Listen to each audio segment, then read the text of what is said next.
Evangelho de Jesus Cristo segundo São Marcos. Terça-feira da Semana Santa, segundo São Marcos. A constatação do ressecamento da figueira e ditos de Cristo sobre a fé e a oração. Marcos capítulo 11, versículos 20 a 25. Pela manhã, passando, viram a figueira seca desde as raízes. Tendo se recordado, Pedro disse-lhe: Rabi, eis que a figueira que amaldiçoaste secou. Jesus lhes respondeu: Tende fé em Deus. Amém, eu vos digo, se alguém disser a este monte: Levanta-te e lança-te ao mar, e não duvidar em seu coração, mas crer que o que diz acontece, assim será para ele. Por isso vos digo: tudo quanto pedides em oração, crede que recebestes, e assim será para vós. E quando estiverdes em pé, rezando, perdoai, se tendes algo contra alguém, para que também vosso Pai, que está nos céus, vos perdoe vossas faltas. Evangelho do Senhor. Mais do que ilustrar meramente o poder da fé, Jesus, quando diz, no versículo 23, em verdade eu vos digo, se alguém disser a este monte, repito, a este monte, levanta-te e lança-te ao mar, parece aludir então ao Monte Sião, isto é, a própria Jerusalém, referindo-se assim, mais uma vez, ao juízo de Deus sobre esta santa cidade e seu templo, como simbolizado pela palavra de maldição do Cristo sobre a figueira, símbolo de Israel. O segundo relato marcano encontra-se no capítulo 11, versículos 27 a 33, sobre o questionamento da autoridade de Jesus. Foram novamente a Jerusalém. Enquanto ele estava caminhando pelo templo, aproximaram-se dele os sumos sacerdotes, os escribas e os anciãos, e disseram-lhe: Com que autoridade fazes estas coisas? Ou seja, quem te deu esta autoridade para que faças estas coisas? Jesus lhes disse: Vou perguntar-vos uma só coisa. Respondei-me e vos direi com que autoridade faço isto. O batismo de João era do céu ou dos homens? Respondei-me. Eles ponderavam entre si, dizendo: Se dissermos do céu, dirá: Por que então não crestes nele? Mas, se dissermos dos homens, temiam a multidão, pois todos tinham João como profeta. Responderam a Jesus: Não sabemos. E Jesus lhes disse: Nem eu vos digo com que autoridade faço estas coisas. Evangelho do Senhor. Há, a partir de Marcos capítulo 11, verso 27, até o capítulo 12, verso 34, um elenco de controvérsias do Cristo com os líderes religiosos de seu tempo.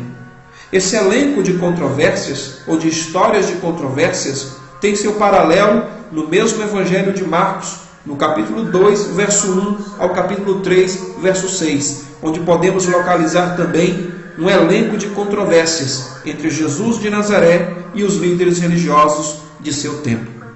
Jesus, nesse relato, é interpelado no templo pelas autoridades religiosas, os principais sacerdotes, escribas e fariseus, como também os anciãos, quanto à origem de sua autoridade para realizar tais atos dramáticos de denúncia e contestação no templo. A essa pergunta, Jesus responde com outra, a qual os líderes religiosos não podem responder, pois evidenciaria sua incredulidade ou lhes colocaria em oposição à opinião do povo quanto ao ministério de João Batizador.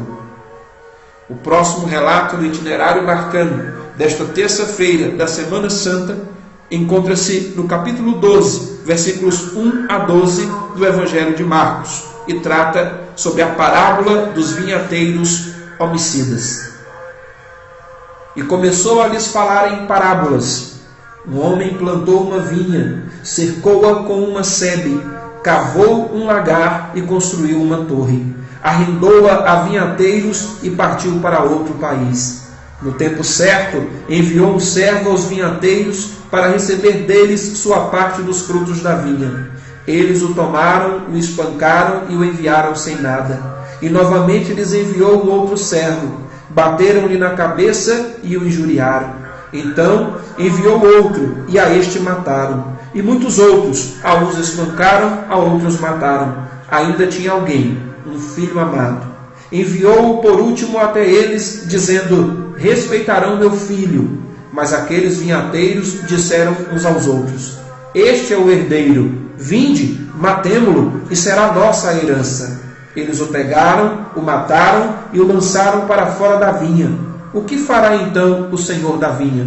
Virá, fará perecer os vinhateiros e dará a vinha a outros. Não lestes esta escritura? A pedra que os construtores rejeitaram, esta tornou-se a pedra angular. Da parte do Senhor aconteceu isto, e é extraordinário a nossos olhos. Procuravam prendê-lo, mas temiam a multidão, pois compreenderam que dissera a parábola para eles, e tendo-o deixado, partiram. O Evangelho do Senhor. Jesus aqui confronta os líderes religiosos com uma parábola que evoca o próprio juízo de Deus sobre eles. Utiliza-se da imagem de uma vinha, um dos símbolos mais tradicionais e significativos de Israel no Antigo Testamento. Marcos faz alusão clara, em específico, no versículo 1, ao profeta Isaías, capítulo 5, versículos 1 e 2. A parábola é de sabor claramente alegórico, sendo os servos enviados aos vinhateiros uma referência aos antigos profetas martirizados, e o filho amado uma clara referência a Jesus, como se pode constatar, inclusive, pela mesma designação de filho amado, por ocasião do batismo de Jesus em Marcos capítulo 1, verso 11, e por ocasião de sua transfiguração em Marcos capítulo 9, versículo 7. A deliberação dos vinhateiros em assassinar o filho do dono da vinha, por ser ele o herdeiro, e assim se apossar da vinha, deixa claro que os mesmos sabiam muito bem o que estavam fazendo. Em outros termos, mataram o filho amado voluntária e conscientemente.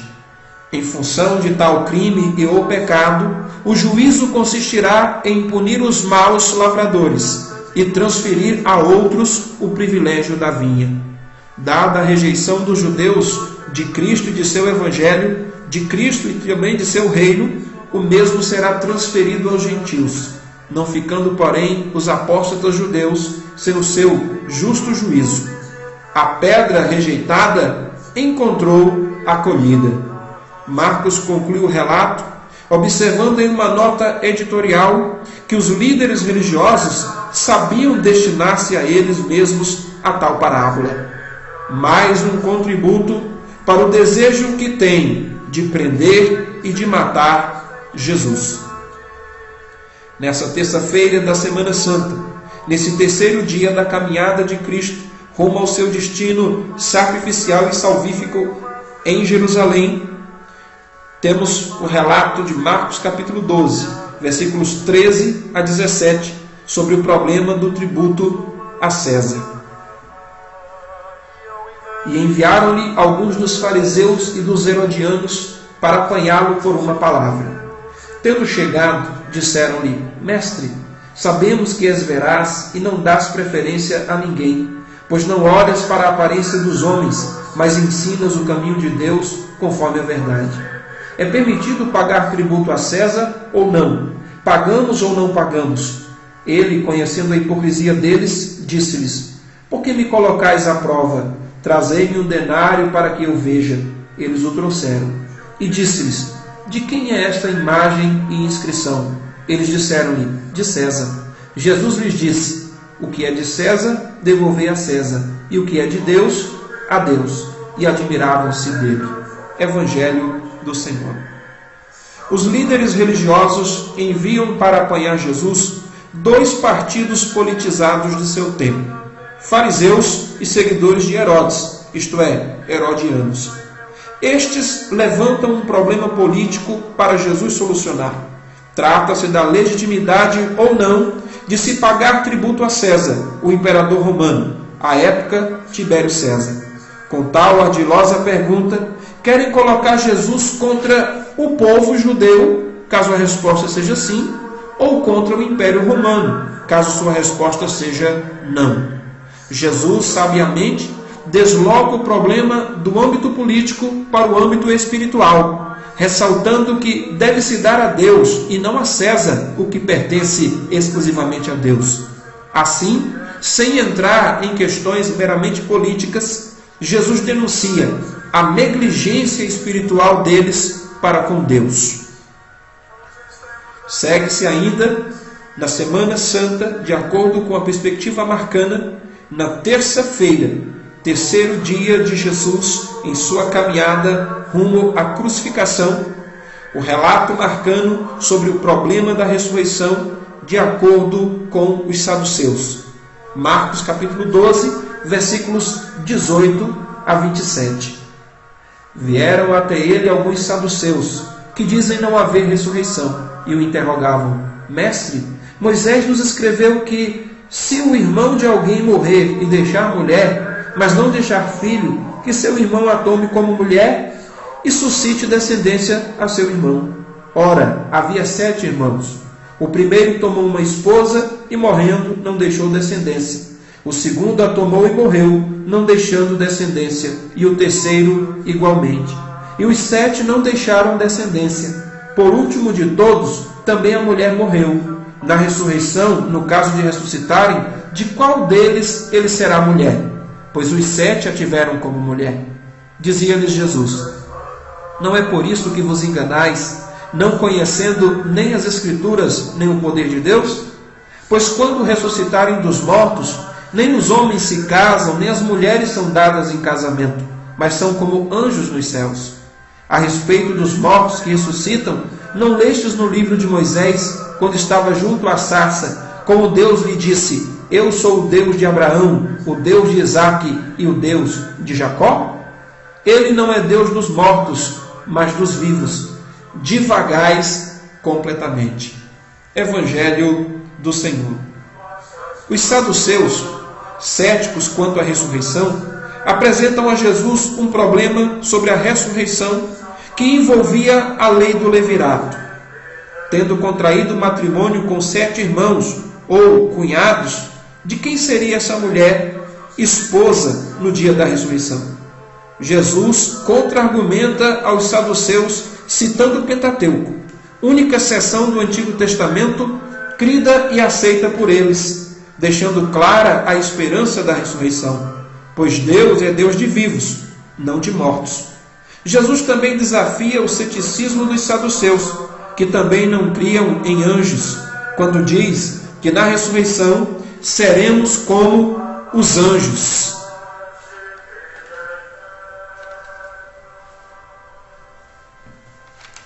Próximo relato de Marcos, nessa Semana Santa do Senhor, em sua perspectiva, nessa terça-feira, terceiro dia de Jesus, nessa caminhada pascal, encontra-se em Marcos, capítulo 12, versículo 28 a 34, sobre a questão a respeito do primeiro dos mandamentos. Tendo-se aproximado, um dos escribas escutou-o discutindo e viu que Jesus lhes respondera bem, e perguntou-lhe: Qual é o primeiro mandamento de todos? Jesus respondeu: O primeiro é: Ouve, Israel, o Senhor nosso Deus, o Senhor é único. Amarás o Senhor teu Deus de todo o teu coração, de toda a tua alma, de toda a tua mente e de toda a tua força. O segundo é este: Amarás teu próximo como a ti mesmo. Não há outro mandamento maior que estes. Disse-lhe o escriba: Bem, mestre, em verdade disseste que é o único e não há outro fora dele. E amá-lo de todo o coração, de todo o entendimento e de toda a força, e amar o próximo como a si mesmo, é mais do que todos os holocaustos e sacrifícios. Jesus, tendo visto que ele respondera com inteligência, disse-lhe: Não estás distante do reino de Deus. E ninguém mais ousava interrogá-lo. Evangelho do Senhor. Indagado então por um perito na lei, um escriba, sobre o primeiro dos mandamentos, Cristo responde recitando o Shema, a confissão judaica diária de Deuteronômio capítulo 6, versículo 4, acerca da unicidade de Deus, e também o mandamento de amar a Deus com toda a plenitude do que somos, bem como ao próximo ou ao semelhante como a si mesmo. Cristo ressalta a superioridade desses dois mandamentos, ao que o escriba responde endossando a instrução de Cristo e dizendo serem tais mandamentos superiores, inclusive a todo e qualquer ritual. Por sua vez, Jesus se dirige ao doutor da lei e declara sua proximidade do reino de Deus. Marcos anota aqui essa última controvérsia dos líderes religiosos com Jesus. O próximo relato marcando nessa Semana Santa de Jesus, segundo o evangelista São Marcos, nesse dia de terça-feira, terceiro dia de Jesus na caminhada pascal, encontra-se em Marcos, capítulo 12, versículos 35 a 37, sobre o problema do filho de Davi. Tomando a palavra, Jesus dizia, ensinando no templo: como podem os escribas dizer que o Cristo é filho de Davi? O próprio Davi disse no Espírito Santo: disse o Senhor a meu Senhor: senta-te à minha direita, até que tenha posto teus inimigos debaixo de teus pés. Se o próprio Davi o chama Senhor, como então é seu filho? E uma numerosa multidão o escutava com prazer. Evangelho do Senhor. Agora é Jesus quem questiona, tendo findado, no último relato, as controvérsias entre o Cristo e os líderes religiosos, como anotara Marcos no final da última perícope. É Cristo, como já dito, quem questiona. Como pode ser o Messias, filho de Davi, se esse último o chama de Senhor? Está em questão a identidade do Messias aqui. Não há qualquer resposta apresentada a Jesus. Ninguém pode ou sabe responder. O fato é que, do ponto de vista de sua humanidade, o Cristo descende de Davi, o rei, ao passo que, do ponto de vista de sua filiação divina, isto é, de ser ele o Filho de Deus, ele é o Senhor de Davi, Senhor também de todos nós. Davi, portanto, concebe o Cristo como seu Senhor, dada a sua filiação divina. O Cristo é o Filho de Deus. Quer Cristo acentuar que, não obstante filho de Davi, o Cristo é também o Senhor, o Filho de Deus. O Cristo é Senhor e está sentado à destra de Deus, o que significa que ele partilha da autoridade de Deus e de seu governo. Eis a origem da autoridade de Jesus. Jesus, o Messias, é o Senhor. Jesus, o Cristo, é o Senhor. Segue-se então, nessa terça-feira da Semana Santa, nos passos de Cristo segundo São Marcos, no capítulo 12, versículo 38 ao versículo 40, a censura de Jesus com relação aos escribas fariseus. Em seu ensinamento dizia: acautelai-vos dos escribas, que gostam de andar com roupas vistosas, de saudações nas praças, dos primeiros assentos nas sinagogas e dos primeiros lugares nos banquetes. Eles devoram as casas das viúvas e simuladamente fazem longas orações. Estes receberão uma condenação maior. Evangelho do Senhor. Cristo condena os escribas fariseus por sua vaidade, altivez, soberba e exploração dos fiéis, bem como por sua hipocrisia. Acentua ainda Jesus a condenação e juízo de Deus sobre eles. A advertência de Cristo se dirige ao povo, não aos próprios escribas fariseus, visando assim a que as pessoas não sigam seu nefasto exemplo, não sigam seu paradigma imoral e pecaminoso. O próximo relato marcando nesta Semana Santa de Jesus, segundo São Marcos, encontra-se no capítulo 12, versículos 41 a 44, sobre a oferta da viúva. Jesus se sentou diante do cofre do templo e observa como a multidão lançava moedas no cofre. Muitos ricos lançavam muito. Vindo uma viúva pobre, lançou 2 moedinhas, isto é, um quadrante. Tendo chamado seus discípulos, disse-lhes: Amém, eu vos digo que esta viúva pobre lançou mais que todos que lançam no cofre. De fato, todos lançaram do que têm em excesso, mas ela, de sua penúria, lançou tudo quanto tinha, todo o seu sustento. Evangelho do Senhor. As 2 moedinhas depositadas pela viúva pobre em um dos receptáculos do templo de Jerusalém eram de muito pouco valor. De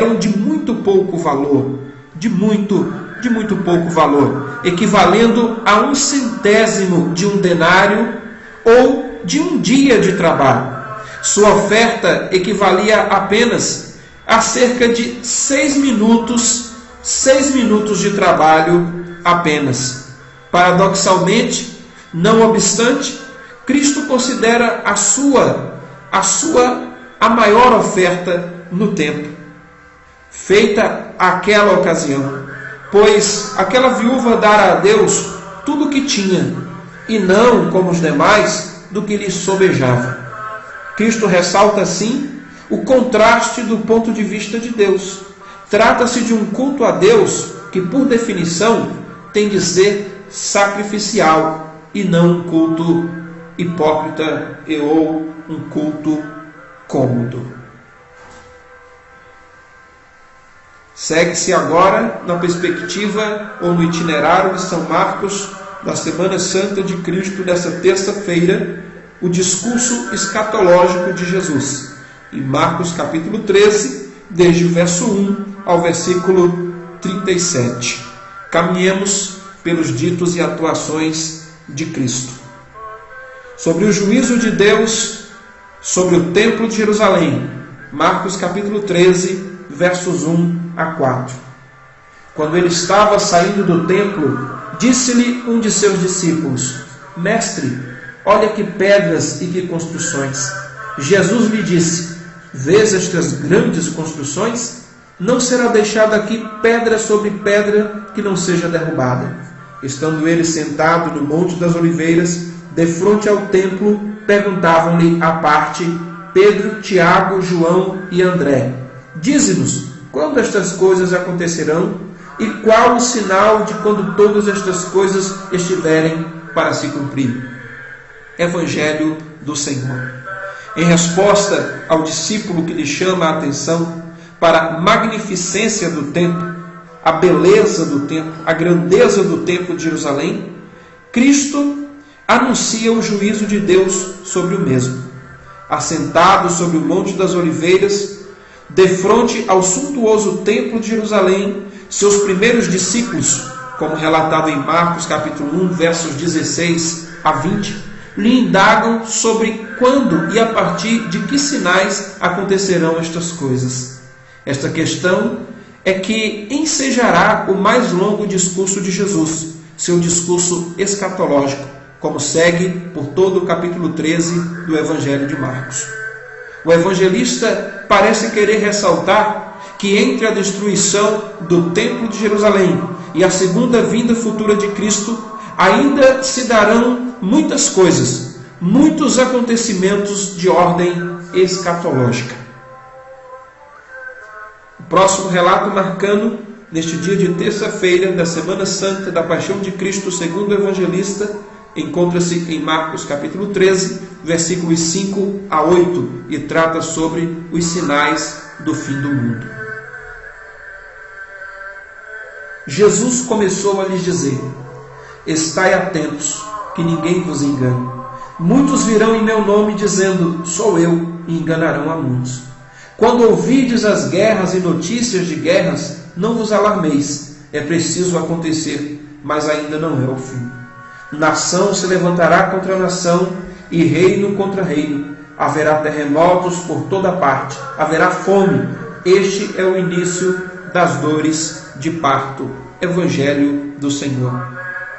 Cristo Jesus apresenta aos discípulos um pequeno elenco de eventos que funcionarão como evidência do início do fim, o que ele descreve como o início das dores de parto.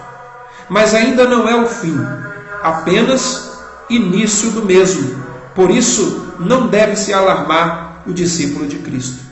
Esse período de caos internacional descrito por Jesus são um sinal do juízo de Deus, inicializado sobre o mundo, mas apenas ainda em marcha inicial. Segue-se então o relato marcando a perseguição aos discípulos. Marcos capítulo 13, versículos 9 a 13. Estai atentos a vós mesmos. Entregar-vos-ão aos tribunais e às sinagogas. Sereis açoitados e sereis levados diante de governadores e reis por minha causa em testemunho para eles. Mas primeiro é preciso que o Evangelho seja proclamado a todas as nações. Quando vos conduzirem, entregando-vos, não vos preocupeis com o que havereis de falar, mas o que vos for dado naquela hora, isso falai, pois não sereis vós que falareis, mas o Espírito Santo. Irmão entregará irmão à morte, e pai entregará filho. Filhos se levantarão contra genitores e os matarão. Sereis odiados por todos, por causa de meu nome. Mas aquele que resistir até o fim, este será salvo. Evangelho do Senhor. Jesus adverte seus discípulos quanto à perseguição antes do fim de tudo. Tais perseguições se originariam do judaísmo, por isso a referência às sinagogas, como também das autoridades políticas, reis e governadores, e até mesmo da própria família dos discípulos de Jesus. Diante de seus algozes, os discípulos dariam testemunho de Cristo e do Evangelho sob a inspiração do Espírito Santo. O Evangelho será pregado a todo o mundo. Os discípulos que a tudo isso puderem resistir, estes serão salvos. A desolação do templo e a grande tribulação. Marcos capítulo 13, versículos 14 a 20. Quando vides a abominação da desolação colocada onde não deve, aquele que lê considere. Então os que estiverem na Judéia fujam para as montanhas. Quem estiver no terraço não desça, nem entre para pegar coisa alguma de sua casa. Quem estiver no campo não volte para pegar seu manto. Ai daquelas que estiverem grávidas e daquelas que estiverem amamentando naqueles dias. Rezai para que não aconteça no inverno. De fato, haverá naqueles dias tamanha tribulação como jamais aconteceu desde o começo da criação, que Deus criou até o presente, nem acontecerá. Se o Senhor não tivesse abreviado os dias, nenhuma carne se salvaria, mas, por causa dos eleitos que escolheu, abreviou os dias. Evangelho do Senhor. Jesus Cristo adverte que a presença sacrílega e assim indevida no lugar sagrado, o Templo de Jerusalém, como predito por Daniel, no capítulo 9, verso 27, deve inspirar a rápida fuga da cidade santa, Jerusalém, portanto, em grande perigo. Cristo fala que nessa ocasião haverá um tempo de tribulação sem precedentes, cuja duração, se não fosse abreviada, faria perder a toda a humanidade. Por causa de seus eleitos, porém, tais dias de grande tribulação serão abreviados. A abominação da desolação, mencionado por Marcos aqui, faz alusão, como já dito, a Daniel, capítulo 9, verso 27, o qual, por sua vez, aponta para a profanação do templo operada por Antíoco Epífanes, quando dá a colocação, por sua ordem, da estátua de Zeus Olimpo no Templo de Jerusalém, no 2º século a.C. A reutilização de tal terminologia e conceito no discurso de Jesus, aqui em São Marcos, aponta para um futuro evento semelhante a se cumprir nessa agenda escatológica mencionada e descrita por Jesus. Os falsos cristos. Marcos capítulo 13, versículos 21 a 23. E então, se alguém vos disser: eis, aqui está o Cristo, eis, está ali, não acrediteis, pois surgirão falsos cristos e falsos profetas, e mostrarão sinais e prodígios para desviar, se possível, os eleitos. Vós, porém, estai atentos, eu vos predisse tudo. Evangelho do Senhor. Jesus adverte seus discípulos quanto à aparição de falsos cristos e falsos profetas, os quais, utilizando-se de ações miraculosas e de sinais, haveriam de enganar até os próprios eleitos do Senhor. A advertência de Cristo é peremptoriamente proporcional à persuasão desses falsários. Por isso diz: estai atentos. Na sequência do discurso escatológico de Jesus segundo São Marcos, temos a descrição da vinda do Filho do Homem. Marcos capítulo 13, versículos 24 a 27.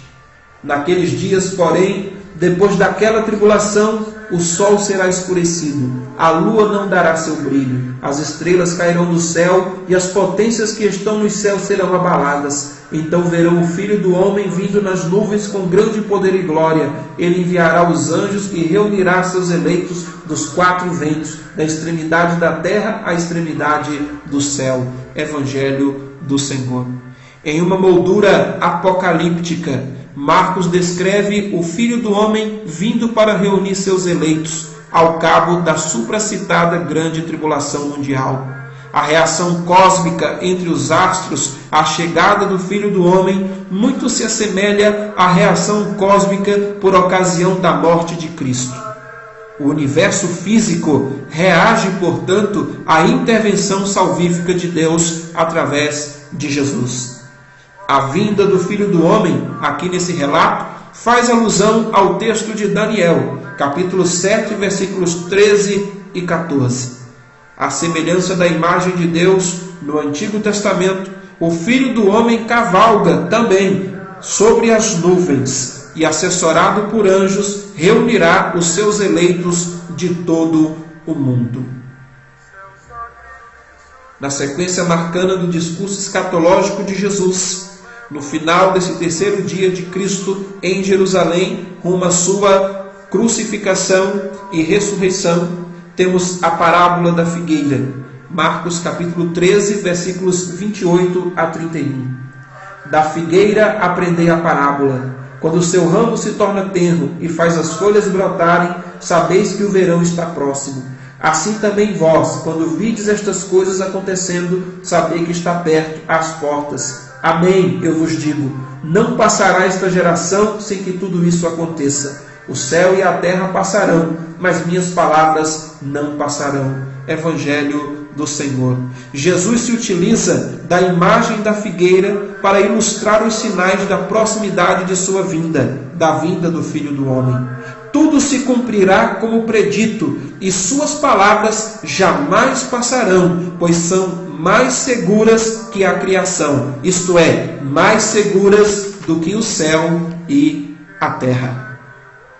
O discurso escatológico de Jesus em São Marcos, bem como sua atuação nesse 3º dia da Semana Santa, segundo a perspectiva deste evangelista, termina com a exortação à vigilância. Marcos capítulo 13, versículos 32 a 37. Ora, a respeito daquele dia ou hora, ninguém sabe, nem os anjos no céu, nem o Filho, senão o Pai. Estai atentos, vigiai, pois não sabeis quando é o momento. É como o homem que viajou para longe, deixando sua casa e dando a seus servos autoridade, a cada um seu trabalho, e ao porteiro ordenou que vigiasse. Vigiai, portanto, porque não sabeis quando o Senhor da casa vem, ou à tarde, ou no meio da noite, ou ao cantar do galo, ou de manhã. Não aconteça que, chegando improvisamente, vos encontre dormindo. O que vos digo, digo a todos: vigiai. Com base no total desconhecimento quanto ao momento exato da vinda do Filho do Homem, conhecido apenas pelo Pai, nem pelo próprio Filho e muito menos pelos anjos, Cristo exorta seus discípulos à constante vigilância. A importância da vigilância é ilustrada ainda pela parábola do porteiro e dos servos da casa de seu senhor, o qual pode chegar inusitadamente, isto é, a qualquer momento. O texto termina com o imperativo de Jesus: vigiai. E assim também conclui Jesus, no Evangelho de São Marcos, seu discurso escatológico, nessa terça-feira da última semana de Cristo Jesus, segundo São Marcos. Caminhemos com nosso Senhor, meditemos em seus ditos e atos nessa semana pascal, procurando crescer com Ele, para que com Ele também morramos e ressurjamos no domingo de Páscoa de sua ressurreição. Que Deus nos abençoe em Cristo e na unidade do seu Santo Espírito. Amém.